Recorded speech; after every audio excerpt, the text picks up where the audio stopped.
এনায়েত প্রভুবাদ আবার একটা ভিডিও বানাইছে। আমি ওটা কইছিলাম পলিটিক্স নিয়ে কসকসানি না করতে।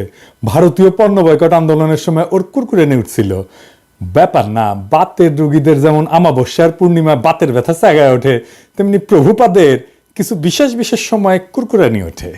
ওরা নিয়ে কিছু বলতাম না, কিন্তু একটা ভিডিও সারিছে, এটা নিয়ে কিছু না কইলেই না। মুশকিল হইলো কইছে বিএনপি নিয়ে। বিএনপির ডিফেন্ড করা তো আমার দায়িত্ব না, দায়ও না, আমি বিএনপি করিও না। কিন্তু বিএনপি ব্যাশিং এর নামে কোন শয়তানিটা শ্রী শ্রী এনায়েত প্রভুপাত করতেছে সেটা দেখায় দেওয়া দরকার, কারণ এটা দেশের জন্য জাতির জন্য জরুরি। আমি ওরে প্রভুপাত বলি কারণ ও হইতেছে বিজেপির বুয়েট শাখার সভাপতি। বাংলাদেশে বিজেপির পলিসি পার্সু করে, ঠিক যেভাবে ভারতীয় পণ্য বয়কটের সময় আমাদের পিছে লাগিয়েছিল, এখন বিএনপির পিছে লাগিয়েছে। তো এটা এখন বিএনপির পিছে লাগা হচ্ছে এখন বিজেপির পলিসি। মানে বিজেপি এখন জানে যে আওয়ামী লীগ আর তো আসবে না, কিন্তু বিএনপি যেন না আসে ক্ষমতায়, এটাই হইতেছে বিজেপির পলিসি। ও যেটা বলতে চাচ্ছে সেটা হচ্ছে আওয়ামী লীগ খারাপ, অবশ্যই ঠিক আছে, বিএনপি একই রকম খারাপ। বিএনপি একই রকম খারাপ একটা দল, এই বিএনপিকে ক্ষমতা আসতে দেওয়া যাবে না, ফেয়ার এনাফ। তো প্রভুবাদ আওয়ামী লীগের আমলে আওয়ামী লীগের শাসন নিয়ে কি কথা কবে পারছিল আপনারাই বলেন? তখন কিন্তু গোয়ার গু শুকায় গুটা হয়ে গেছিল, সেই সাহস হয় নাই। এখন ওর পৌরুষ জেগে উঠছে, বিপ্লবী হয়েছে, এখন এসেছে বিপ্লবী সাজিতে। ওই সময় কি কি করেছিল আসেন দেখি।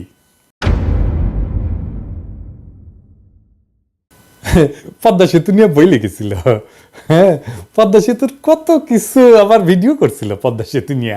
নির্বাচন আগে হাসিনার যেগুলো মেগা প্রজেক্ট, গুলো মেগা দুর্নীতির প্রজেক্ট, সেগুলো নিয়ে ও ভিডিও বানিয়েছিল। পদ্মা সেতু নিয়ে, মাতারবাড়ি নিয়ে, রামপাল নিয়ে, পায়রা নিয়ে, রূপপুর নিয়ে। রূপপুরে কি পরিমাণে টাকা মারিছে এখন সব খবর বাড়াচ্ছে, কিন্তু ওর কাছে আসে নাই গেলে সেই খবর, ওইটা প্রমোট করে গেছে। ইন্ডিয়া আউটের সময় ও ইন্ডিয়া আউটের পিছে লাগিয়েছিল, কইছিল মনে আছে না? এটা আবার দেখেন, বাংলাদেশের মানুষ নাকি পেঁয়াজ খেয়ে নেশা করে। শুনেন, বাংলাদেশের মানুষ দুইটা জিনিস দিয়ে নেশা করে, একটা হচ্ছে সয়াবিন তেল আর একটা হচ্ছে পেঁয়াজ। আবার দেখেন নসরুল হামিদের ওটি যে ভিডিও ব্যানার প্রশংসা করে, হ্যাঁ। আবার ইসরায়েল পণ্য বয়কটের সময় স্টারবাক্সের মগ নিয়ে ওই উপহাস, দুইটা মগ, দুই হাতের দুইটা মগ নিয়ে উপহাস করছিল বয়কটকারীদের। আজ এডিটর সাহেব দেখান তো 5ই আগস্টের আগের ভিডিওগুলো দেখান, এখানে টাইটেলগুলা, আর পরের ভিডিওগুলোর টাইটেলগুলো এটি দেখান। দেখেছেন? হ্যাঁ, বিপ্লবী পৌরুষ জায়গায় উঠেছে, বিপ্লবী হয়ে উঠেছে। আগে ছিল ধ্বজভঙ্গ, তারপরে 5ই আগস্টের পরে ওর পৌরুষ জায়গায় উঠেছে। তা আসেন ভিডিওর শুরুতে কি কইছে সেটা দেখি। 5ই অগস্ট বিকাল থেকে বিএনপির বিভিন্ন লেভেল থেকে এই দাবি আসতে থাকে যে আগামী 3 মাসের মধ্যে আপনাকে নির্বাচন দিতে হবে। তো ও বিএনপির দোষ দিতেছে। বিএনপি কেন বাংলাদেশের বর্তমান অন্তর্বর্তীকালীন সরকারের কাছে নির্বাচন চাইছে? তো একটা গণতান্ত্রিক দল তো নিজের দেশের সরকারের কাছে সুষ্ঠু নির্বাচন চাইবে না? বিএনপি তো হাসিনার কাছেও চাইছে নির্বাচন নাকি? তো এনাদের ওই যে বাবার দেশ ভারতের কাছে যে ওর নেতা সজীব ওয়াজেদ জয় 90 দিনের মধ্যে বাংলাদেশে নির্বাচন করায় দেওয়ার দাবি করলো, সেটা এনাদের ভালো লাগছে না? হ্যাঁ, দেখেছেন? আসেন একে একে অন্য অভিযোগগুলো দেখি। ওই করছে যে মার্কিন দূতাবাসের সূত্র নাকি দাবি করেছে যে তারেক রহমান বিভিন্ন কনস্ট্রাকশন কোম্পানি আর প্রতিষ্ঠানের কাছে চাঁদা চাইছিল। শুনেন, মার্কিন দূতাবাসেরই আরেকটা সূত্র বলতেছে তারেক রহমান কোটি কোটি ডলারের অবৈধ সম্পদ সংগ্রহ করছেন। ঢাকায় আগে একজন মার্কিন রাষ্ট্রদূত ছিলেন যার নাম জেমস এফ মরিয়ার্টি। উনি বলতেছেন তারেক রহমান শুধুমাত্র যে মোনেম কনস্ট্রাকশনের মতন একটা লোকাল কোম্পানির কাছ থেকে ঘুষ খাইছেন এমন না, ওই কি মোনেম কনস্ট্রাকশন তারেক রহমানকে 4.5 লক্ষ মার্কিন ডলার ঘুষ দিছিল। আসল কাহিনী হচ্ছে মার্কিন দূতাবাস এরকম কোনো দাবি করে নাই। মার্কিন দূতাবাস তাদের কেবলে মানে যে সমস্ত কমিউনিকেশন পাঠায় আর কি, তার দেশে কোথায় কি আপডেট হচ্ছে এইগুলা লিখে পাঠায় এবং বিভিন্ন বিষয়ে ওয়াশিংটনে মতামত চায়। এরকম একটা কেবল যেটা পাঠানো হয়েছে 2008 সালের নভেম্বরে, সেখানে তারা লিখছিল যে বাংলাদেশের দুর্নীতি দমন কমিশন তারেক রহমানের বিরুদ্ধে বিভিন্ন অভিযোগ আনছে, যার মধ্যে আছে অমুক কনস্ট্রাকশন ফার্ম থেকে চাঁদা দাবি, তমুক প্রতিষ্ঠান থেকে চাঁদা দাবির অভিযোগ। এটা রিপোর্টিং, এইটা মার্কিন দূতাবাসের কোনো অভিযোগ না। একটা দাবিও কিন্তু মার্কিন দূতাবাস বা তাদের কোনো সূত্র করতেছে না। এই অভিযোগ আনছে মইনুল আহমেদের সরকারের দুর্নীতি দমন কমিশন, যারা তখন -2 ফর্মুলা বাস্তবায়নে ব্যস্ত, আর আমেরিকা দূতাবাস সেই মামলাগুলোর বর্ণনা করতেছে, আর কিছু না। কিন্তু এই মামলাগুলো কিভাবে হয়েছে সেটা একটা বর্ণনা কিন্তু আছে মহিউদ্দিন আহমেদের বই 1/11-তে। এই মামলাগুলো হয়েছিল সরাসরি মইনুল আহমেদের নির্দেশে, যদিও তখনকার এনবিআর বা দুদক কেউই তারেক রহমানের বিরুদ্ধে কিছুই পায় নাই। বইয়ের 274 পৃষ্ঠাতে মহিউদ্দিন আহমেদ যখন তৎকালীন এনবিআর এর শীর্ষ কর্মকর্তাকে তারেক রহমানের মামলাগুলোর ব্যাপারে জিজ্ঞেস করছে, উনি উত্তর দিচ্ছেন, কি বলতেছেন, তাদের বিরুদ্ধে তো কোনো মেজর কেস পাওয়া যায়নি, যেমন তারেকের তো কোনো কিছু প্রমাণিত হয় নাই, তার তো কিছু পাই নাই বলতে গেলে, দেখেছেন। এবং এই 1/11 বইতে খুব বিস্তারিতভাবে লেখা আছে কিভাবে মইনুল আহমেদ বাধ্য করছিল এই সমস্ত মামলা দিতে। এবং আমরা সবাই জানি যে কিভাবে তখন ব্যবসায়ীদের তুলে নিয়ে বিভিন্ন রাজনীতিবিদদের বিরুদ্ধে মামলা করতে বাধ্য করা হইতো। সেই মামলাগুলোর সূত্র ধরে এই প্রভুপাদ ভিডিও বানায় ফেলছে যে তারেক রহমান চাঁদাবাজি করছে, দেখেছেন। মানে মানুষের তো ইন্টেলেকচুয়াল একটা অনেস্টি থাকবে। উনাকে আবার ছাত্র পড়ায় বুয়েটে, ছাত্র কি শিখবে ওর কাছ থেকে? ছাত্র সাবজেক্ট কি শিখবে জানি না, কিন্তু নৈতিকতা তো শিখবে না ওর কাছ থেকে। এখন প্রশ্ন হইতেছে যে মামলাগুলো হইলো গত 17 বছর, এই চাঁদাবাজি মামলার অগ্রগতি কি? গোড়ার ডিম, শূন্য। এটা চাঁদাবাজির মামলাও হাসিনা গত 17 বছরে কোনো আদালতে প্রমাণ করতে পারে নাই, এমনকি কোনো বিবাদী এই সমস্ত ভুয়া মামলা চালাইতেও চায় নাই। তো প্রভুবাদ কোত্থেকে পাইলো এগুলা? দেখেছেন কিরকম জাউরা, কিরকম জাউরা। এনায়েতের ভিডিওতে আমিন আহমেদ ভুইয়া নামে এক ব্যবসায়ীর কথা বলছে, যাকে নাকি তারেক রহমান হুমকি দিছিল চাঁদার জন্য। অথচ আমিন আহমেদ ভুইয়া নিজেই দাবি করছে যে তাকে জোর কইরা তারেক রহমানের বিরুদ্ধে মামলা করানো হয়েছিল। তো এডিটর সাহেব আগে দেখান প্রভুপাত কি কইছে। এই তারেক রহমান আল আমিন কনস্ট্রাকশনের মালিক আমিন আহমেদকে হুমকি দিছেন, তুমি যদি আমাকে $1.5 লক্ষ না দাও তাহলে তোমার কোম্পানি আমি বন্ধ করে দিব। তারপরে দেখান আমিন আহমেদ ভুইয়া কি কইছে। কারণ একটা ইস্তেদি বিষয় মামলাটি দেখুন বর্তমানে রাষ্ট্র বনাম তারেক রহমান সাহেব। আমি নিজে যদি উদ্যোগ হয়ে মামলা করতাম তাহলে তো মামলা চালুই থাকতো। আমার যদি উদ্যোগ বা ইচ্ছা থাকতো, আর স্বাভাবিক বিষয়, আমি তার সময় কেন মামলা করতে যাব? উনি তো আমার দলের সিনিয়র যুগ্ম মহাসচিব, উনি নমিনেশন দিয়েছে, আমার সাথে রাজনীতি করি। মানে প্রভুপাদ ভিডিওতে যার নাম উল্লেখ করে দাবি করছে যে তার কাছে তারেক রহমান চাঁদা চাইছে, সে নিজেই বলতেছে যে তার কাছে তারেক রহমান টাকা চায় নাই, তাকে মামলা করতে বাধ্য করছে মইনুল আহমেদের সরকার। মানে ওই যে বলছে বিএনপি তো এর মধ্যে ক্ষমতায় আসেনি, মইনুলের পর তো আওয়ামী লীগ ক্ষমতায়, তাহলে ও তো এমন না যে ওরা চাপ দিয়ে বলছে বিএনপি, তাই না? এইটা গেল প্রথম ধাপ্পাবাজি। দ্বিতীয় ধাপ্পাবাজি ধরি, প্রভুপাত দাবি করেছে যে তারেক রহমান নাকি বাংলাদেশে সিমেন্টসের সমস্ত চুক্তি থেকে 2% কমিশন নিয়েছিলেন। থার্ড এক্সাম্পল সিমেন্স থেকে এই তারেক রহমান এবং তার ভাই আরাফাত রহমান কোকো ঘুষ নিছেন বলে কিন্তু অভিযোগ আছে। একজন প্রত্যক্ষ সাক্ষী জানাইতেছেন বাংলাদেশে সিমেন্সের যত চুক্তি হইতো তার থেকে প্রায় 2% কমিশন এই তারেক রহমান নিতেন। সিমেন্সের বিরুদ্ধে আমেরিকার যে মামলা হয়েছিল সেই মামলা 20 পৃষ্ঠার রায়ে কোন ডকুমেন্টে তারেক রহমান সিমেন্সের কাছে টাকা চাইছে বা তারেক রহমানকে সিমেন্স 1 টাকাও কখনো দিছে এমন কোনো কথার উল্লেখই নাই। এই যে তাহলে এই তথ্য প্রভুপাত কোথায় পেয়েছে? হ্যাঁ, আওয়ামী লীগ দিছে ওরে, ইন্ডিয়া দিছে ওরে, বুঝছাও। আচ্ছা, এরপরের ঘটনা আর এটা ইন্টারেস্টিং, কারণ এটা থেকে আরো পরিষ্কার হয়ে যাবে যে এই প্রভুপাদের বেসিকই ক্লিয়ার না। ওই দাবি করেছে যে টঙ্গীতে একটা 80 মেগাওয়াট প্ল্যান্ট নির্মাণের জন্য চীনা কোম্পানি হারবিন তারেক রহমানকে $7.5 লাখ মার্কিন ডলার ঘুষ দিছিল। শুনে 12ই অগাস্ট প্রধান উপদেষ্টার সাথে চালু করবে কিনা, আদৌ দেশ পরিচালনার জন্য তার আওয়ামী লীগের একটা বিকল্প হইতে পারে কিনা।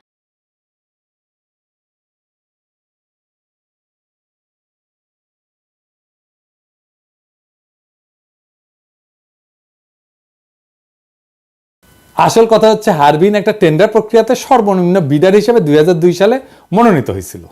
এই দরপত্র নিয়ে কোনো মামলা হয়নি কখনোই। তাই হারবিনকে কাজ দিতে তারেক রহমান ঘুষ নিছিল দাবি ভুয়া, কারণ যার টেন্ডার সর্বনিম্ন হয় সে তো এমনি কাজ পাবে।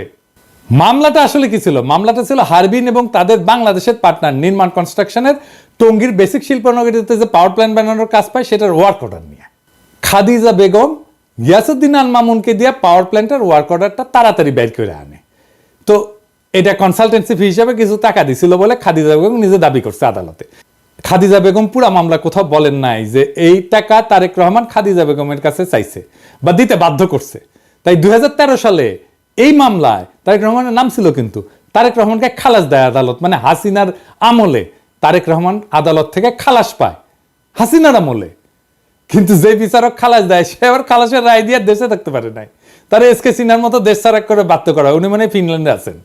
এরপর প্রভুপাদ দাবি করেছে যে তারেক রহমান নাকি বসুন্ধরা গ্রুপের কাছ থেকে 21 কোটি টাকা নিয়েছিল একটা মামলার বিচার প্রভাবিত করতে। বসুন্ধরা গ্রুপের মালিকের একজন ছেলে আছে, নাম হচ্ছে শাফিয়াত সোবহান স্থানভীর। ইনি কিন্তু আনভীরেরই ভাই। আর বিরুদ্ধেও একটা খুনের মামলার বিচার প্রভাবিত করতেও তারেক রহমান 21 কোটি টাকা নিয়েছিলেন বলে অভিযোগ আছে। এই গল্পটা তখন ডিজিএফআই বানায় পেপারগুলোকে খাওয়াইছিল, যেটা 2016 সালে ডেইলি স্টারের মাহফুজ আনাম নিজেই স্বীকার করছে। সে বলছে ডিজিএফআই বানানো গল্প ছাপানোতে তার ব্যাড এডিটোরিয়াল জাজমেন্ট ছিল। ভুয়া গল্পটা হাসিনার ইন্ডিয়ার দালাল এনায়েত আজকে ওই জেনজিদের খাওয়াইতে আসছে, কোনো ধরনের রিসার্চ না কইরাই কিরকম জাউরা দেখেন। আকবর সোবহান সাহেবের ছেলেকে বাঁচানোর জন্য তারেক জিয়া এত কোটি টাকা দিচ্ছে, একদম ফিগারটা সব উল্লেখ ছিল, 50 কোটি টাকা দিচ্ছে। এটা খুব সুন্দর। তুমি প্রথমে তোমাকে বলতে হবে ডেইলি স্টারে ছাপা হয় না, শুধু প্রত্যেকটা কাগজে লিড করেছেন এটা। না প্রত্যেকটা, আই ডোন্ট রিমেম্বার দ্যাট। না আমার মনে আছে না, এই প্রত্যেকটা কাগজে ওটা ছেপেছে। আমি মনে করি যে আমার সাংবাদিকতার সময়ে ওই সময়ে ডিজিএফআই এর দেওয়া নিউজ আনসাবস্টেন্টেটেড, আমি যেটা ইন্ডিপেন্ডেন্টলি প্রমাণ করতে পারি নাই, ওটা আমি লিখেছি, ইন্ডিপেন্ডেন্টলি ভেরিফাই করতে পারছি না। কিন্তু তুমি যদি আমাকে জিজ্ঞেস করো আমার সাংবাদিক জীবনে, এডিটরের জীবনে ওটা হচ্ছে একটা বিরাট ভুল। আমি ভুল করেছি। ওই সময় ডিজিএফআই এর দেওয়া নিউজ আমার ছাপানো উচিত হয়নি। ইট ওয়াজ এ ব্যাড এডিটোরিয়াল জাজমেন্ট। আমি অপকটে স্বীকার করি। কিন্তু ঘটনা হচ্ছে যে যতগুলো দুর্নীতির অভিযোগ আনছে তারেক রহমানের বিরুদ্ধে, সবগুলো 111 সরকার, এবং 111 তো আপনারা জানেন এটা ইন্ডিয়ার সরকার ছিল, তাই না? এই 111 সরকার ইন্ডিয়া হাতে বাংলাদেশকে তুলে দেয়। এই যে ওই সময় 111 ডিজিএফআই মানে যারা আসলে ইন্ডিয়ার বানানো জিনিস, বানানো তরকারি খাওয়াইছিল, সেই জিনিসটা খাওয়াইতেছে প্রভুপাদ আইসকা জেনজিদের। এবার আসেন খাম্বানিয়া মিথ্যাচারের আলাপটা করি। ওই 111 সরকারের সময় খাম্বা দুর্নীতি সহ বিদ্যুৎ খাতের দুর্নীতি তদন্তে ওরিব ইউনিভার্সিটি বুয়েটের সাবেক ভিসি আব্দুল মতিন পাটোয়ারির নেতৃত্বে একটা তদন্ত কমিটি তৈরি করা হয়েছিল। সেই রিপোর্টটা পর্যন্ত এখনো প্রকাশ হয়নি। খোঁজ নিয়ে জানা যায় যে এই সময় 100 কোটি টাকা মূল্যের খুঁটি সংগ্রহ করছে এরকম 4টা প্রতিষ্ঠান ছিল। এর মধ্যে 3টেই ছিল আওয়ামী লীগ সমর্থিত ঠিকাদারি প্রতিষ্ঠান। এই 5 বছরে আরইবির মোট খুঁটির বেশিরভাগ সরবরাহ করে আওয়ামী লীগ সরকারের সমর্থক ব্যবসায়ী কাজী শাহাদ আহমেদের মালিকানাধীন জেনকম গ্রুপের 5টা প্রতিষ্ঠান। এই গ্রুপ একাই 511 কোটি 30 লাখ টাকার কাজ পায়। এছাড়া আওয়ামী লীগ সরকারের সময় আরইবির খুঁটির পুরাটাই যোগান দেয় এই প্রতিষ্ঠান। 2002 থেকে 2003 সাল বিএনপি সমর্থিত ঠিকাদারদের ছোট ছোট আরো কয়েকটা প্রতিষ্ঠান কাজ পেলেও 100 কোটি টাকার মতো কাজ করছে গিয়াসউদ্দিন আল মামুনের মালিকানাধীন খাম্বা গ্রুপের 2টা প্রতিষ্ঠান। তবে জোট সরকারের 5 বছরের প্রথম 1 বছর এই প্রতিষ্ঠান কিন্তু কোনো কাজ পায়নি। জোট সরকারের 5 বছরে আরইবির লাইন অধিগ্রহণের আওতায় মোট 879 কোটি 31 লাখ 22 হাজার টাকার কংক্রিট খুঁটি কেনা হয়।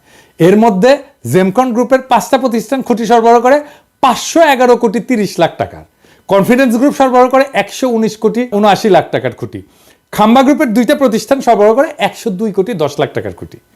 এবার এই যে সে পাশে লেখেন তো, কন্টেক্ট গ্রুপ সরবরাহ করে 85 কোটি 4 লাখ টাকার। এছাড়া টেস্কো পাওয়ার লিমিটেড 24 কোটি, রয়্যাল গ্রিন 13 কোটি, লুমেক রুম্বার 20 কোটি ও এবং অন্য একটা প্রতিষ্ঠান নাম ভুলে গেছি 25 লাখ টাকার একটা খুঁটি সরবরাহ করে। 2003-4 সালে আরইবির মোট খাম্বা কেনে 214 কোটি টাকার। এর মধ্যে জেমকন 104 কোটি, মানে অর্ধেকেরই। খাম্বা 41 কোটি, কনফিডেন্স 31 কোটি, কন্টেক্ট 26 কোটি, টেস্কো পাওয়ার 20 কোটি, রয়্যাল গ্রিন 5 কোটি টাকার কাজ পায়। 2004-5 সালে আরইবির মোট খুঁটি কেনে 194 কোটি টাকা। এর মধ্যে জেমকন 87 কোটি টাকা, খাম্বা মাত্র 29 কোটি, কনফিডেন্স 27 কোটি, কন্টেক্ট 21 কোটি, রয়্যাল গ্রিন 5 কোটি টাকা, অন্য একটা কোম্পানি 2 কোটি টাকার কাজ পায়। 2005-6 সালে 127 কোটি টাকা কাজের মধ্যে জেমকন 68 কোটি, খাম্বা 25 কোটি, কনফিডেন্স 25 কোটি, কন্টেক্ট 11 কোটি, রয়্যাল গ্রিন 2 কোটি টাকার কাজ পায়। তাহলে দেখা যাচ্ছে খাম্বার সাথে দুর্নীতিতে ওতপ্রোতভাবে জড়িত ছিল আওয়ামীপন্থী ব্যবসায়ী কাজী শাহাদের জেমকন গ্রুপ, তাই না? হিসাবটা কি বলে? হিসাব তো পাক্কা হিসাব, আপনি নিয়ে আসতে পারেন, এখনো নিয়ে আসতে পারেন, এইসব তো সরকারের কাছেই আছে। তো খাম্বা কি প্রভুপাত পাশায় ঢুকাইছে? হ্যাঁ, খাম্বা বেচলো আওয়ামী লীগ আর প্রভুপাতের পশ্চাতে ঢুকলো বিএনপির খাম্বা। হ্যাঁ, এবার আসেন জিয়া অরফানেজ ট্রাস্ট নিয়ে কথা কই। 6 number example, Zia orphanage trust fund আছে যেখানে এতিমদের জন্য টাকা আসে। ওই ফান্ডের অ্যাকাউন্ট থেকেও 2 কোটি টাকা হাতে আনেন এই তারেক রহমান। উনি তার নিজ শহর বগুড়াতে একটা জমি কেনার জন্য এই ট্রাস্টের তহবিলের টাকা ইউজ করে। ওই দাবি করেছে যে জিয়া অরফানেজ ট্রাস্ট ফান্ডের অ্যাকাউন্ট থেকে 2 কোটি টাকা হাতায় নিয়ে তারেক রহমান বগুড়া একটা জমি কিনছিল। সত্য ঘটনা হচ্ছে তারেক রহমান কোনো টাকা হাতায় নিয়ে জমি কিনে নাই, এই জমি কেনা হয়েছিল জিয়া অরফানেজ ট্রাস্টের নামে। দেখেন, যেটাই মামলার রায় বলা আছে তারেক রহমান অরফানেজ ট্রাস্টের টাকায় নিজের নামে কোনো জমি কেনে নাই, এটা হাসিনার আদালতও বলে নাই, কোনোদিন দাবিও করে নাই, কিন্তু হাসিনা আর ইন্ডিয়ার দালাল এনায়েত প্রভুপাদ দাবি করেছে। এবার আসেন রাজনৈতিক ষড়যন্ত্র নিয়ে আলাপ করি। দ্বিতীয় এক্সাম্পল, 10 ট্রাক অস্ত্র। বাংলাদেশের ইতিহাসে সর্ববৃহৎ অস্ত্র আর গোলা বারুদের চালান আটক করা হয় 2004 সালের 1 এপ্রিল রাতে। তো প্রভুপাদ হঠাৎ কইরা দুর্নীতি বিশেষজ্ঞ থেকে রাজনৈতিক ষড়যন্ত্র বিশেষজ্ঞ হয়ে গেল, ব্যাখ্যা করতে আসছে 10 ট্রাক অস্ত্র মামলা নিয়ে। তো 10 ট্রাক অস্ত্র মামলার ব্যাপারে আমাদের প্রভুপাদের দেখা যাচ্ছে যে আমাদের দেশের মানুষের উপরে ভরসা কম, তাই সব সূত্র হচ্ছে ভারতীয় গোয়েন্দারা, যারা 10 ট্রাক অস্ত্রের দোষ চাপায় বাংলাদেশকে বিপদে ফেলতে বদ্ধপরিকর ছিল। এখানে যদি বিএনপির কোনো ভুল থাকে তাহলে কি বর্তমান অন্তর্বর্তীকালীন সরকারের প্রধান উপদেষ্টা ডক্টর ইউনূসকে একইভাবে দোষারোপ করা যাবে না? উনিও তো ভারতের টিভি মিডিয়া এনডিটিভির সাথে সাক্ষাৎকারে বলছেন বাংলাদেশকে ভারত অস্থিতিশীল করতে চাইলে ভারতের 7 সিস্টার অক্ষত থাকবে না, বলছে না? তাইলে ভারতকে চাপে রাখার ব্যাপারে পররাষ্ট্রনীতি কি বিএনপির ভুল ছিল? এই নীতির কারণে বিএনপির ভোট পেতে বাধা থাকবে কেন? আবার নিজেই বলছে যে বিএনপি ক্ষমতা আঁকড়ে ধরে রাখতে চায়নি, সেটা কি প্রমাণ করে না যে বিএনপি গণতন্ত্র চাইছে বারবার? আমরা এই প্রসঙ্গে পরে আসব। এরপর সে ব্যাখ্যা করতে গেল 21 আগস্টে গ্রেনেড হামলা। এও দাবি করেছে যে মুফতি হান্নান নাকি 2004 সালের 14 আগস্ট হাওয়া ভবনে বসে পরিকল্পনা করছে। আমরা 21 আগস্ট বোমা হামলা। ডেইলি স্টারের 2009 সালের একটা রিপোর্টের মতে 2004 সালের 14 আগস্ট রাতে হাওয়া ভবনে বসে স্বরাষ্ট্র প্রতিমন্ত্রী বাবর, উপমন্ত্রী পিন্টু সহ জঙ্গি সংগঠন হুজির নেতারা বৈঠক করে শেখ হাসিনাকে গ্রেনেড হামলার মাধ্যমে মেরে ফেলার পরিকল্পনা করে। তো এইবার একটু মুফতি হান্নানের জবানবন্দিটা দেখি তো। মুফতি হান্নান 21 আগস্টের গ্রেনেড হামলার ব্যাপারে 2টা জবানবন্দি দিয়েছে। প্রথমটা 2007 সালে, যেটার ভিত্তিতে মামলা বিচার শুরু হয়ে গেছিল, কিন্তু সেই জবানবন্দিতে তারেক রহমানের হাওয়া ভবনের নাম নিশানাও ছিল না। এই জন্য শেখ হাসিনা 2009 সালে মুফতি হান্নানকে রিমান্ডে নিয়ে নির্যাতন করিয়া তারেক রহমানের হাওয়া ভবনের নাম বের করার দায়িত্ব দেয় তার বিশ্বস্ত দালাল আব্দুল কাহার আকন্দকে। এরপরে 120 দিন রিমান্ডে নির্যাতনের পর মুফতি হান্নানকে দিয়া জোর কইরা 2011 সালে বলানো হয় যে এই হামলার আগে সে হাওয়া ভবনে তারেক রহমানের সাথে দেখা করছিল। এই জন্য 2024 সালের নির্বাচনে আব্দুল কাহার আকন্দকে হাসিনা নৌকা মার্কা প্রার্থী করে। এই দেখেন, এই নির্বাচনে আওয়ামী লীগ থেকে আমাকে নৌকা মার্কা প্রদান করা হয়েছে। আমাদের জাতির জনক বঙ্গবন্ধু শেখ মুজিবুর রহমান ও তার পরিবারের সকল সদস্য, একমাত্র মাননীয় প্রধানমন্ত্রী শেখ হাসিনা এবং তার বোন শেখ রেহানা বাদে সবাইকে হত্যা করা হয়েছে। এমনকি 10 বছরের শিশু রাসেলকেও হত্যা করা হয়েছে। আপনারা জানেন 21 বছর সংগ্রাম করে এই মাননীয় প্রধানমন্ত্রী 1996 সালে আবার ক্ষমতায় আসেন। ক্ষমতায় আসার পর বঙ্গবন্ধু হত্যা মামলা রুজু হয়। এতদিন এই হত্যা মামলা রুজু করতে দেওয়া হয়নি এবং সেই মামলার তদন্তভার আমাকে দেওয়া হয়। সেই মামলাটিও আমি পরবর্তী তদন্ত করি এবং সঠিক পথে নিয়ে আসি। এই সমস্ত মামলা করার কারণে আমাদের আওয়ামী লীগ, যেটা একটি পুরাতন দল, সেই আওয়ামী লীগকে ধ্বংসের মুখ থেকে রক্ষা করা সম্ভব হয়েছে এবং আওয়ামী লীগের রাজনীতিকে টিকিয়ে রাখার ব্যবস্থা করা হয়েছে। আমাদের মাননীয় প্রধানমন্ত্রী আমাকে নৌকা মার্কা দিয়েছেন। এইদিকে মুফতি হান্নান এই জবানবন্দি দেওয়ার সাথে সাথে প্রত্যাহারেরও কিন্তু আবেদন করে। এই জবানবন্দি ছিল পুরাই বানোয়াট। আপনি বলবেন যে আপনি বললেই বানোয়াট হয়ে যাবে, আছে না একটা জিনিস দেখি, মজার জিনিস। এটা বানোয়াট কেন? মুফতি হান্নান কবে কত তারিখে হাওয়া ভবনে তারেক রহমানের সাথে দেখা করতে গেছিল সেটা মনে করতে পারে নাই, তাই তার সাক্ষ্যে লেখা ছিল তারিখ এবং সময় মনে পড়ছে না। অথচ হাওয়া ভবনে তার বৈঠক ছাড়া বাকি সমস্ত ঘটনার তারিখ সহ বিস্তারিত বর্ণনা করছে মুফতি হান্নান, শুধু হাওয়া ভবনের মিটিংটার তারিখ তার মনে নাই। এখন আসেন একটা আদালত কিভাবে কাজ করে বোঝায়, কারণ হাসিনার আর মোদির ঘেটুপুত্র এনায়েত প্রভুপাদ আবার এগুলো বুঝবে না। আদালতে একটা মামলা যাওয়ার আগে পুলিশ তদন্ত করে এবার সম্ভাব্য দায়ী ব্যক্তিদের নামে চার্জশিট দেয়। এরপর আদালত এই চার্জশিট গ্রহণ করে বিচার শুরু করে। বিচারে বাদী এবং বিবাদী পক্ষ তাদের পক্ষে সাক্ষী হাজির করে। এছাড়া আসামিদেরকেও হাজির করা হয়। সবাইকে দুই পক্ষের আইনজীবীরা জেরা করে, মানে বিভিন্ন প্রশ্ন জিজ্ঞেস করে ঘটনার সত্যতা নির্ধারণের চেষ্টা করে। এই জেরার পর সবার যুক্তি তর্ক শুনে আদালত রায় দেয়। এখন খালি মুফতি হান্নান কেন, তার বাপও যদি জবানবন্দি দেয় যে তার 21 আগস্টে বোম মারছে তারেক রহমানের কথায়, কিন্তু আদালতের জেরায় যদি প্রমাণ হয় তাদের দাবি মিথ্যা, তারা খালাস পেয়ে যাবে। আর যদি তাদের জেরা করার কোনো সুযোগই দেওয়া না হয়, সেটা হচ্ছে একটা ক্যাঙ্গারু কোর্ট, যেখানে কোনো সুষ্ঠু বিচার হয় না। তাহলে যেখানে 21শে আগস্টের এই পুরা মামলায় মুফতি হান্নানের জবানবন্দির উপর তৈরি, সেই মুফতি হান্নানকে এই মামলায় জেরারই সুযোগ দেওয়া হয় নাই, বুঝছেন? জেরা করার ঠিক আগে মুফতি হান্নানকে ফাঁসিতে ঝুলায় খুন করে শেখ হাসিনা, যেন এই ঘটনার পিছনের সত্য সামনে না আসে। বুঝছেন তো কি রকম ক্যাঙ্গারু কোর্ট, কি আদালত, কি রায়, কি বিচার হয়েছে? মুফতি হান্নানের জবানবন্দি ছাড়া এই মামলার বিচারিক প্রক্রিয়াতে কেউ দাবি করে নাই যে হাওয়া ভবনে কোনো মিটিং হয়েছিল, যেখানে এই হামলার সিদ্ধান্ত নেওয়া হয়েছিল। আর মুফতি হান্নানকে অকথ্য নির্যাতন করে একটা জবানবন্দি আদার করলে সে জবানবন্দির কোথাও এই মিটিং এর তারিখের উল্লেখ নাই, আগে বলছি। কিন্তু হাসিনার দালাল, ইন্ডিয়ার দালাল এনায়েত প্রভুপাত জেনে গেছে যে মিটিং ঠিক 14ই আগস্ট হয়েছিল। শুনেন, ডেইলি স্টারের 2009 সালের একটা রিপোর্টের মতে 2004 সালের 14ই অগস্ট রাতে হাওয়া ভবনে বসে স্বরাষ্ট্র প্রতিমন্ত্রী বাবর, উপমন্ত্রী পিন্টু সহ জঙ্গি সংগঠন হুজির নেতারা বৈঠক করে and শেখ হাসিনাকে গ্রেনেড হামলার মাধ্যমে মেরে ফেলার পরিকল্পনা করে। কই পাইছে? প্রমাণ দেখাইতে পারবো? ওকে বলবেন প্রমাণ দেখাইতে। মানে যে হামলা করছে সে মনে করতে পারতেছে না কবে হয়েছে মিটিং, আর এনায়েত প্রভুপাত যাই না বসে আছে। বাবা, কঠিন তালেবর। দেখেছেন, অপরাধী সব জায়গায় তার অপরাধের চিহ্ন রেখা যায়। মিটিং এর তারিখটা এখানে কেন গুরুত্বপূর্ণ এটা বোঝা দরকার। মিটিং এ যারা উপস্থিত ছিল তারা সবাই রাষ্ট্রের গুরুত্বপূর্ণ ব্যক্তি, 2 জন এমপি, গোয়েন্দা বাহিনী প্রধান, তারেক রহমান নিজে। তো এত গুরুত্বপূর্ণ মানুষ যাদের প্রত্যেকের সাথে তো অনেক লোক থাকে, তাই না? তাদের এপিএস থাকে, বডিগার্ড থাকে, ড্রাইভার থাকে, আরো অনেক স্টাফ থাকে তাদের সাথে। কিন্তু কেউ কিন্তু একা না, আমাদের মতো না, সাধারণ মানুষ না। তাদের প্রত্যেকটা মিটিং এর শিডিউল থাকে, যেগুলো তার পিএসরা ম্যানেজ করে, এবং অনেকের সাথে মিডিয়ার লোকজনও থাকে তো সার্বক্ষণিক, তাই না? এখানে তো দেখবে কোথায় যাচ্ছে, কি করতেছে, সব জায়গায় মিডিয়ার লোকজন থাকবে। তাই রাষ্ট্রীয় দায়িত্বপ্রাপ্ত কোনো গুরুত্বপূর্ণ ব্যক্তি কোনো নির্দিষ্ট তারিখে মুফতি হান্নানের যদি উল্লেখ করতো, তাহলে বের করে ফেলা যেত যে গুরুত্বপূর্ণ ব্যক্তিরা সেদিন হাওয়া ভবনে ছিলেন না, এই পুরো মামলায় ডিসমিস হয়ে যেত। তাই সরকারি এই বানোয়াট জবানবন্দিতে জোর করে মুফতি হান্নানকে দিয়ে দেখায়, যেখানে যখনই তারিখের কথা আসছে তখন মুফতি হান্নানকে বলতে হয়েছে যে তারিখ আর সময় মনে নাই।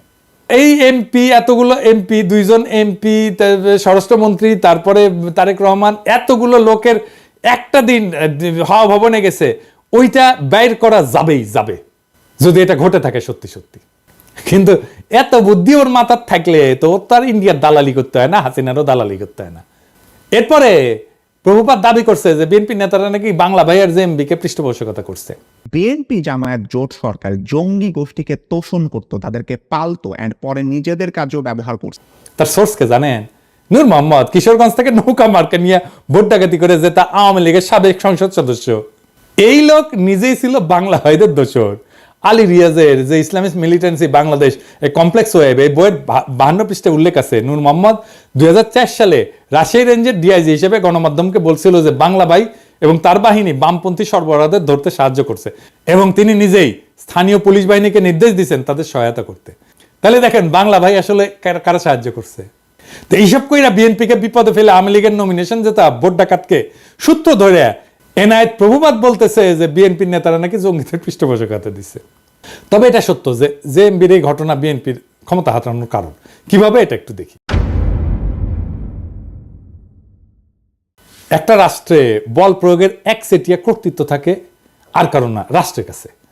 এই কর্তৃত্ব আর কারো কাছে চলে গেলে বল প্রয়োগের দ্বিতীয়, তৃতীয়, চতুর্থ যদি জিনিস তৈরি হয়ে যায় তাহলে রাষ্ট্র ক্ষমতাহীন হয়ে যায়। হাসিনার পুলিশ আমাদের মারবে, এটাই নিয়ম। যতদিন আমাদের একচেটিয়া ভাবে মারতে পারবে ততদিনই হাসিনার ক্ষমতা। আমরা যখন ঠোলা মেয়েটা ঝুলে রাখতে পারলাম না তখনই হাসিনা পলাইলো, বুঝছেন? তা খালেদা জিয়া সরকার ক্ষমতায়, যেখানে বাংলা ভাই প্যারালাল একটা বল প্রয়োগ করে, তাহলে খালেদা জিয়ার ক্ষমতা কোথায় থাকে? থাকে না তো। রাষ্ট্রের 2টা ক্ষমতা থাকে না, এক বনে 2 বাঘ থাকে না, এক বনে একটাই বাঘ থাকে। আমরা বাঘ হয়ে উঠতে পারছিলাম জন্যই হাসিনা পলাইছে, বুঝছাও? বাংলা ভাই ওইখানে তাণ্ডব করতেছে, আর বিএনপির মন্ত্রীরা বলতেছে বাংলা ভাই মিডিয়ার সৃষ্টি। এটা তো বিএনপির দোষ। যদিও 2005 সালে 17ই আগস্ট জেএমবি আত্মপ্রকাশ করে, তারপরে 1 বছরের মাথায় জঙ্গি সংগঠনের সমস্ত নেতাকে গ্রেপ্তার করে পুরো সংগঠনটা ভেঙে দেওয়া হয়। এটা নিয়ে টাইম ম্যাগাজিন একটা প্রচ্ছদ প্রতিবেদনও করে, কিন্তু ড্যামেজ যা হওয়ার তা হয়ে গেছে ততদিনে। গ্রেনেড হামলা নিয়ে কথাটা বলি, যে গ্রেনেড হামলা নিয়ে বিএনপির লোকেরা নানা কথা বলে হাসিনায় তদন্ত করতে দেয় না, কিন্তু এটাও সত্য। জজমিয়া নাটক কিন্তু বিএনপির আমলে হয়েছিল। গ্রেনেড হামলা একটা বিশ্বাসযোগ্য তদন্ত করতে না পারার দায় বিএনপির। এটা আমি আগেও বলছি, এখনো বলতেছি। আরো বিএনপির আরো সমস্যা আছে। র্যাব বানানো হয়েছে, এটা বিএনপির একটা মারাত্মক ভুল। বিএনপি আমলে র্যাব বিচার বহির্ভূত হত্যাকাণ্ড শুরু করে, এইটা মানবাধিকার লঙ্ঘন, এর দায় বিএনপি। এবং এখনো পর্যন্ত বিএনপি যে এটা ভুল কাজ ছিল সেটা স্বীকার করে না। দেশের আভ্যন্তরীণ আইন শৃঙ্খলাটা মিলিটারি ইস্যু না রে বাবা, এইটা মিলিটারি দিয়ে এই কাজ করতে পারবেন না। এখন মাঠে মিলিটারি আছে, পুলিশের কাজ করতেছে, এটাও মিলিটারির কাজ না। ওদের যত দ্রুত সম্ভব ক্যান্টনমেন্টে ফিরে যাওয়া উচিত। এবার আসেন 15 ফেব্রুয়ারি নির্বাচন নিয়ে। 1996 সালে 15 ফেব্রুয়ারি নির্বাচনের ভুল প্রেক্ষাপট বর্ণনা করছে। বাস্তবতা হচ্ছে যে বিএনপি জনগণের দাবি মেনে নিয়ে তত্ত্বাবধায়ক সরকারের অধীনে নির্বাচন দিতে চাইছিল, কিন্তু সংবিধান সংশোধনের জন্য যথেষ্ট সংখ্যক সংসদ সদস্য ছিল না, কারণ আওয়ামী লীগ, জামাত সহ সকল দলের সংসদ সদস্য সংসদ থেকে পদত্যাগ করছিল। সেই জন্য 15 ফেব্রুয়ারি নির্বাচনটা দিতে হয়েছিল। 15 ফেব্রুয়ারি নির্বাচনের মাধ্যমে নতুন সংসদ তত্ত্বাবধায়ক সরকারের বিল পাস করে বিএনপি পদত্যাগ করছিল। এটা তো একটা নিয়মের কারণে বা নিয়ম রক্ষার জন্য করছিল। বিএনপির সেন্সেবল আচরণের কারণেই 1996 সালে 116 জন আসন নিয়ে বিরোধী দলের আসনে বসতে পারছিল। সরকার যদি এতই খারাপ চলে তো এত আসন পাইতো না, তো যেটা আওয়ামী লীগের সাথে 2001 সালে ঘটছিল। কিন্তু এখন প্রভুপাতকে বলতে হবে, বিএনপি আমলকে আয়না ঘটছিল? কোন আন্দোলনে 2 সপ্তাহে 1000 মানুষ মারা গেছে, হেলিকপ্টার থেকে গুলি করা হয়েছে, স্নাইপার দিয়ে গুলি করা হয়েছে, সরাসরি বুকে গুলি করা হয়েছে, মাথায় গুলি করা হয়েছে স্নাইপার দিয়ে। বাংলাদেশকে ভারতের উপনিবেশ বানানো হয়েছে বিএনপির আমলে। বাংলাদেশের রাজনীতিতে ভারত হস্তক্ষেপ করছে, পর 3 টার্মে ভোট দেওয়া বন্ধ করে দিছে, লক্ষ কোটি টাকা পাচার হয়েছে, একটা গুমের ঘটনা ঘটছে, লাখ লাখ লোককে দেশান্তরী হইতে হয়েছে আমার মতো, নাকি বিপ্লব হয়েছে এরকম বিএনপি সরকারকে উৎখাতের জন্য? বিএনপি সরকারের বিরুদ্ধে কথা বলার জন্য পিটায় মারা হয়েছে কখনো? আওয়ামী লীগ ফ্যাসিবাদ কায়েম করছে, বিএনপি কখনো ফ্যাসিবাদ কায়েম করছে? বিএনপি 57 জন সেনা অফিসারকে মারছে বিদ্রোহের নামে? বিএনপি রাতের আধারে আলেমদের মাইরা লাশ গুম করছে? বিএনপি আমলে দুর্ভিক্ষ হয়েছে? এরপরে বলে বিএনপি আওয়ামী লীগ এক। স্বাধীনতার পর আওয়ামী লীগ 25 বছর শাসন করছে, বিএনপি করছে 15 বছরের মতো। আওয়ামী লীগ মাত্র একবার শান্তিপূর্ণভাবে ক্ষমতা হস্তান্তর করছে, 2 বার তাকে নির্বাচন দিয়ে হটানো যায় না, রক্তাক্ত বিপ্লব করে হটাইতে হয়েছে। হ্যাঁ, শালার আমি জাউরা সিল দেই নাই না? হ্যাঁ, দেন এডিটর সাহেব, দেন জাউরা সিল দিয়ে দেন, 2 বার দেন, 3 বার দেন। 111 একটা পলিসি ছিল -2, মানে হাসিনা খালেদা দুইটাই বাদ, কিন্তু আসলে ওইটা -1, মানে Hasina in Khaleda out. BNP জামাতকে ক্ষমতায় আসতে দেওয়া যাবে না, এটা ইন্ডিয়ান লাইন, এটা বিজেপি কংগ্রেস সবার লাইন। কারণ বিএনপি জামাত ক্ষমতায় থাকলে ইন্ডিয়ার বাংলাদেশে ভাত নাই। ভারতীয় পণ্য বয়কটে ভারতকে বাঁচাইতে আসছিল প্রভুপাত, এখন আওয়ামী লীগের পতনে ইন্ডিয়াকে বাঁচাইতে আসছে প্রভুপাত, কারণ ইন্ডিয়া জানে যে আওয়ামী লীগের জিন্দগিতে ক্ষমতায় আসতে পারবে না। বাংলাদেশে ইন্ডিয়ার অনেক সফট অ্যাসেট আছে, এই প্রভুপাত তার মধ্যে একটা, ইন্ডিয়ার সফট অ্যাসেট। এরকম আরো অ্যাসেটকে মাঠে নামাবে ইন্ডিয়া, এই যে রোকে আপরাজি আর একটা সফট অ্যাসেট।